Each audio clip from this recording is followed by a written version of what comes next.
Vamos falar já daqui a pouco deste aumento de impostos, um aumento que, nas palavras do próprio Ministro, é enorme. Já vamos saber qual é a verdadeira dimensão, no teu entender. Mas, para já, do ponto de vista do discurso, e gostava que fizesse essa análise, ouvimos aqui um discurso do ponto de vista político, ideológico até muito diferente, quase uma espécie de triplo mortal de costas por parte do Governo.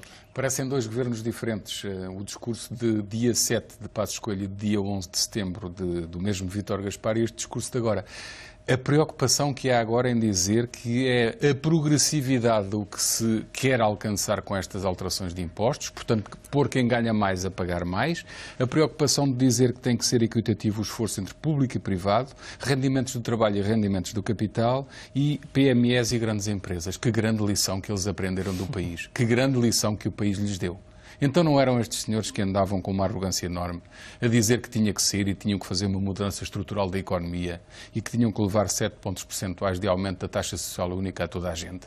Agora é uma volta de 180 graus, de facto.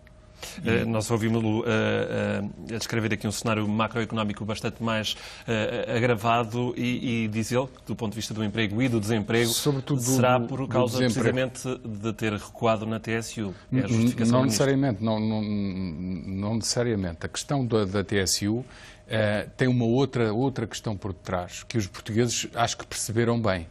Voltamos à conversa com José Gomes Ferreira. Nós ouvimos aqui todos os partidos utilizaram a expressão comum, brutal aumento de impostos, nomeadamente no que diz respeito ao IRS, mas convém fazer aqui uma leitura. Os portugueses lá em casa perguntam, nós ouvimos o Governo aqui justificar estas medidas como medidas de substituição do recuo na TSU. Foi efetivamente isso que aconteceu? Não, é preciso esclarecer com todo o rigor para as pessoas perceberem o que estava em causa e dizê-lo com toda a clareza.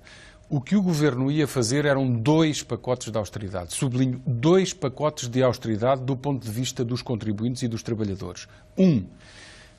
Tirar-lhes 2.800 milhões de euros dos salários para entregar 2.300 milhões de euros aos patrões, entre os quais grande parte de patrões que não merecem, que andam a cobrar-nos demais nos serviços e nos bens que nos prestam. Isto era uma coisa que só dava 500 milhões para corrigir déficit. Era desprezível do ponto de vista macroeconómico. A outra estava escondida, nunca chegou a ser bem explicada naquela altura, no célebre discurso de dia 7 e na pormenorização de dia 11 de setembro por Vítor Gaspar. Estava escondida, mas já se falava no aumento das taxas de IRS por alteração dos escalões de IRS e agravamento das taxas. E era outro pacote de austeridade, que é o que estamos a ver agora. E esta é a diferença entre termos 2 pacotes de austeridade e apenas um. Dos dois, um deles nós não sabíamos para que era. Era um cheque em branco a muita gente que não merece. Agora, temos um pacote de austeridade que agrava brutalmente o IRS, pelo menos sabemos para quê. É para corrigir o déficit. Pelo menos sabemos para quê.